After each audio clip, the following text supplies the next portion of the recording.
नमस्कार दोस्तों। धरित्री बाग आज का सेशन को आपको स्वागत करती हूँ।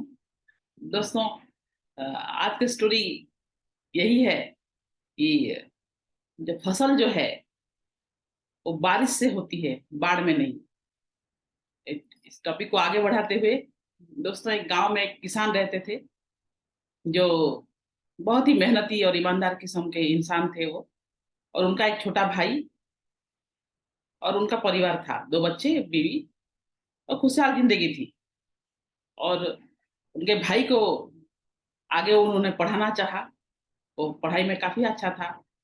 तो उस किसान ने बहुत ही मेहनत करके जितना भी फसल उगाते थे और आधे से ज्यादा उनके भाई के पे खर्च करते थे कि वो पढ़ लिख कर बड़ा आदमी बने। और उनके भाई के ऊपर सारा जो वो खर्चा करते थे। धीमे धीमे गांव के स्कूल कॉलेज पास होते होते वो बच्चा इंजीनियरिंग कॉलेज में चला गया, उनका भाई। तो इंजीनियरिंग कॉलेज का साल का फीस करीबन करीबन 80,000 रुपया होता था। तो वो बंदा बहुत ही जोड़ तोड़ कर करके वो कॉलेज का फीस भरते थे। ऐसे में उस गांव के जो महाजन थे उनसे उनका कर्जा भी हो गया कि हर साल तो जैसे ही करके भेजना है। हर त्योहार पे मिठाई वगैरह कपड़े वगैरह लेकर उनके भाई के यहाँ पहुंच जाते थे। और पैसों की चिंता मत करना, तुम मन लगा के पढ़ाई करो, तेरा बड़ा भाई अभी जिंदा है, बोल के वो सारा जो खर्चा वो करते रहे। इसी तरह 4 साल कंप्लीट हुआ। बच्चा जो है उनका भाई इंजीनियरिंग कॉलेज से पास आउट हो गया और बहुत अच्छी जगह पे उसको नौकरी भी लग गई।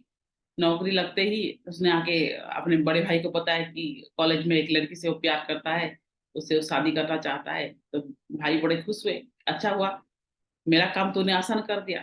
तू एक पसंद कर लिया है तो धूमधाम से तेरी शादी कराऊंगा। फिर जाके कर्जा ले आए और फिर धूमधाम से अपने भाई की शादी कराई। और उनका यही विश्वास था कि भाई उनके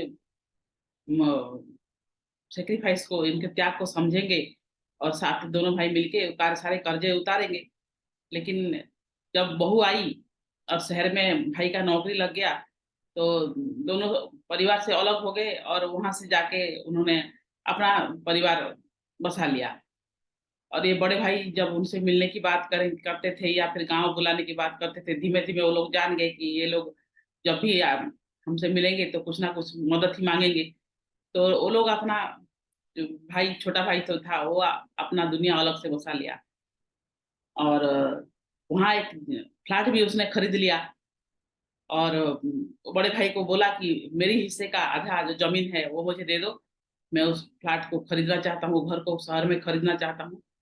और मैं गांव क्यों आऊंगा, मुझे और गांव में कोई कुछ रखा नहीं और मैं आना भी नहीं चाहता। तो तभी बड़े भाई को बहुत तकलीफ हुई कि इतना मेहनत से पढ़ाया लिखाया और अभी जब कर्जे चुकाने की बारी आई तो वो कर्जा चुकाने के बजाय उल्टा जायदाद से हिस्सा मांग रहा है। तो गुस्से में उनके घर को पहुंच भी गए और बोले कि ठीक है, मैं तुझे जायदाद का आधा हिस्सा दे दूंगा, लेकिन तू जो तेरे पढ़ाई पे जितना भी कर्जा लिया है वो सारा तू चुका दे, तभी मैं तुझे जमीन जायदाद का आधा हिस्सा दे पाऊंगा। तो उनके उस ऐसे बोलते हैं थे, तभी उनकी जो बहू है भाई की बीवी वो निकल के आई और उसने कहा कि ये हमने तो कोई कर्जा नहीं लिया, आपने किस बुनियाद पे लिया ये आपको पता है, और इसका जिम्मेदार भी आप ही हैं। आपके एहसाराम के लिए लिया या इनके पढ़ाई के लिया, और सारा जो खर्चा है हम पे कैसे आप मोड़ सकते हैं। तो ये बड़े भाई ने और कुछ कहा नहीं और चुपचाप वहां से दुखी मन से, अ, गुस्सा भी था अंदर में और कुछ कर भी नहीं सकते।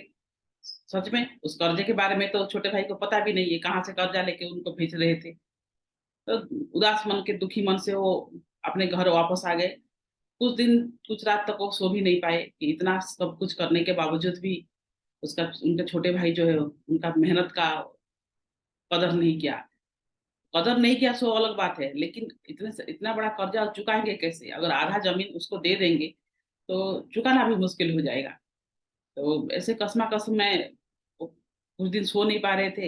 एक दिन सोचा कि गाँव के जो मुखिया हैं, उनसे जाके मैं मिलता हूँ, उनको उनसे कोई सॉल्यूशन माँगता हूँ। तो सुबह-सुबह पहुँच गए गाँव के जो बूढ़े सरपंच थे, उनके यहाँ और बोले कि देखिए मुझे बहुत तेज़ गुस्सा आ रहा है और मेरा जो छोटे भाई के लिए मैं इतना सारा कर्जा लिया, उसको पढ़ाया-लिखाया और शहर में उसने नौकरी की। मैं सोच रहा था कि वो कर्जे को चुकाने में मेरी मदद करेगा, लेकिन अब वो चुकाना तो दूर, शहर में घर भी ले लिया और जमीन जायदाद का भी आधा हिस्सा माँग रहा है। अब आधे में मैं अपना परिवार कैसे चलाऊँगा और कर्जा कैसे चुकाऊँगा? तो बोलते-बोलते ही वो रो पड़े। तो जो गाँव के सरपंच थे, मुखिया थे, उन्होंने उनको एक सलाह दी, देखो बेटा मैं जानता हूँ, उस भाई के लिए तुमने बहुत कुछ किया। मुझे पता है एक बार तुमने वो जो गिर पड़ा था, खून बह रहा था और हमारे गाँव में अस्पताल नहीं था, तुम उसको कंधे पे डाल के 5 किलोमीटर पैदल चल के अस्पताल पहुँचाए थे। उसका जान बचाने के लिए आप दिन-रात एक कर दिए थे। मुझे पता है तुम अपने भाई से कितना प्यार करते हो, लेकिन अगर सामने वाला अगर तुम्हारा कदर नहीं करता, तो इसमें तुम्हारा कोई गलती नहीं है, खुद को दोष मत दो। और उन्होंने सलाह दी जितना गुस्सा तुम्हारे अंदर उमड़ रहा है, उस गुस्से को काबू में करो और जो कोर्ट कचहरी जो भी आप करोगे, वकील पकड़ोगे, केस जो करोगे, इसमें जितना भी खर्चा होगा, उसको छोड़ो और तुम अपने बच्चों जो दोनों बच्चों, एक बेटा, एक बेटी है, उन पे सारा ध्यान लगाओ। ये सारा प्रॉपर्टी तो जो दिख रहा है, ये तो आज है, कल नहीं रहेगा, लेकिन तुम्हारा असली जो दौलत है, तुम्हारे बच्चे हैं और मुझे उम्मीद है कि तुम्हारे संस्कार के नीचे वो बच्चे अच्छे अ, आदमी बनेंगे, अच्छे इंसान बनेंगे। तो और उनको पानी-वानी पिलाया और गुस्सा को शांत हो जाओ। किसी किसी पे गुस्सा करके कोई फ़ायदा नहीं, उस गुस्से को आप दूसरी ओर मोड़ दो। तो बंदा चुपचाप उठ के और कुछ नहीं बोले, पानी-वानी पिया और वापस चल दिए। लेकिन जो सरपंच जी सोचने लगे कि शायद मेरी बात उसको पसंद नहीं आई और ज़रूर कुछ कोई ना कोई वकील ढूँढेगा, केस लड़ेगा लगता है, ऐसे उनको महसूस हुआ। कोई बात नहीं, वो बंदा वहाँ से चले गए कि और घर में जाके रात को सब खाना-पीना खा करने के बाद दोनों बच्चों एक बच्चा जो 12 साल का था, बड़ा बेटा और बच्ची जो थी वो उससे भी 3 साल छोटी थी।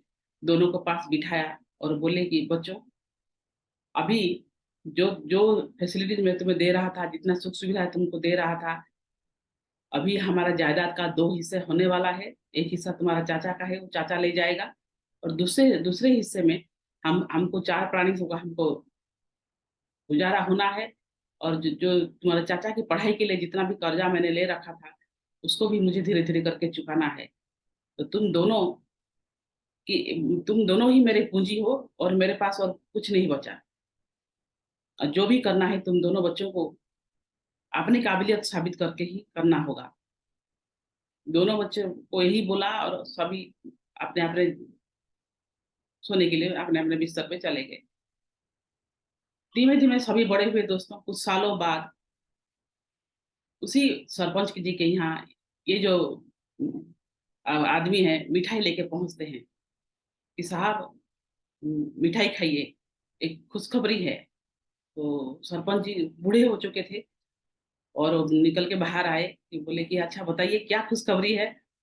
तो उन्होंने बोला कि मेरा बेटा डॉक्टर बन गया है और अभी गाँव में अस्पताल खोल रहा है और अपने गाँव की मिट्टी से वो बहुत प्यार करता है और चाहता था कि मेरे गाँव में दूर-दूर तक कोई अस्पताल नहीं है, तो यहाँ अस्पताल खोलूँगा बोल के आज उसका नींव रखा गया है। आपको स्वागत करते हैं, आइए और मैं आपका एहसानमंद हूँ कि आपने मुझे उस दिन अगर ये सलाह ना दी होती, तो शायद मैं अपने भाई के खिलाफ केस लड़ के मेरा सारा जो रहा-सहा संपत्ति भी गँवा चुका होता। मैं बहुत-बहुत आभार हूँ आपकी उस दिन की, आपकी जो बताई हुई रास्ते पे मैं चलने की। तो वो सरपंच भी खुश हो गए, अच्छा जा चलो बहुत अच्छी खबर सुनाई तुमने और बेटी क्या कर रही है? ना बेटी एमबीए कर रही है खत्म होने वाला है और उस गाँव में एक फैक्ट्री लगाना चाहती है। जितने भी माँ-बहनें हैं उनके लिए जो रोज़गार है वो सिलाई-बुनाई सबका एक फैक्ट्री खोलने की सोच रही है। गाँव की महिलाएँ को रोज़गार मिलेगा और जो बुनाई-कढ़ाई का शहर में बहुत डिमांड है और यहाँ से शहर भेजेगी, उसका प्लान है ये, उसका पढ़ाई खत्म होते ही उसने योजना बना रखी है, ये करेगी बोल के। और बेटे के चलते मेरे घर भी पक्के मकान में बदल गया, मेरा सारा कर्जा भी चुक गया और हमें खुशहाल ज़िंदगी जी रहे हैं। तो और दूसरे भाई तुम्हारा भाई का क्या हाल-चाल है? नहीं जाऊँगा मैं मिठाई दे के इतना सालों से वो हम दोनों भाइयों में कोई रिश्ता नहीं रहा। फिर भी मैं आज जाऊँगा मेरे बच्चे की अस्पताल खोलने की खुशी में उसको न्योता देने शहर जाऊँगा और उसका हाल-चाल पूछ के आऊँगा। तो इस तरह से वो नेक्स्ट उसके अगले दिन वो निकल पड़ते हैं शहर की ओर और अपने भाई को न्योता देने के लिए। तो जैसे ही उनके भाई के घर पहुँचते हैं, भाई का हाल बहुत बुरा है। वो बहुत सालों बाद निसंतान रहे और जब एक लड़का पैदा हुआ, वो भी शारीरिक तौर पे कमज़ोर था।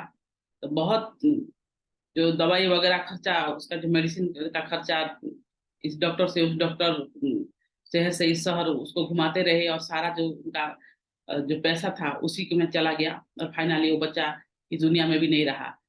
तो उसके चलते उनका घर भी बिक चुका था, उस बच्चे को इलाज करते-करते और वो बहुत ही बदहाल कंडीशन में उनका छोटा भाई को देखा उन्होंने और अंदर ही अंदर बहुत दुखी हुए और बोले कि चलो कोई बात नहीं, जो गया उसको तो हम वापस नहीं ला सकते, लेकिन अभी मेरे बच्चे तुम्हारे बच्चे हैं, आओ चल के साथ में हम एक ही घर में रहेंगे। और मेरा बेटा अभी गाँव में अस्पताल खोल रहा है, मैं चाहता हूँ कि हम पूरे परिवार हम इकट्ठा रहें और उनके भाई और उसके बीवी को साथ में ही ले आए। दोस्तों, कहानी यही है कि जो हम अच्छा करेंगे, तो ये अच्छाई जो होता है ये बैंक अकाउंट की तरह होता है। आपके जीते जी तो उसको ड्रॉ करोगे ही करोगे। आपके बाद भी आपके बच्चे उसके लीगालिहार बनेंगे और किसी का छीन के, किसी को तकलीफ देके जो भी धन आप कमाओगे, कभी भी वो आप अपना होता ही नहीं वो। हम अंधे हो सकते हैं, ऊपर वाला अंधा नहीं है। मोरल ऑफ द स्टोरी यही है दोस्तों। तो फसल जो है, वो बारिश में होती है, बाढ़ में नहीं। उस बंदे ने अपने गुस्से को काबू में किया और जितना गुस्से को काबू में करके अलग डायरेक्शन में उस गुस्से को उन्होंने ले ले लिया और अपने बच्चों की परवरिश अच्छे से किया। तो आज देखिए उनकी ज़िंदगी खुशियों से भर गई। तो आज की कहानी यही है कि हम जितने भी कामयाब बनते हैं, जो भी बनते हैं, ये देखना चाहिए कि वहाँ पे किसी का बददुआ तो नहीं लग रहा है। हम अच्छे तरीके से तो कमा रहे हैं ना। Thank you so much. आज का स्टोरी यहीं तक था।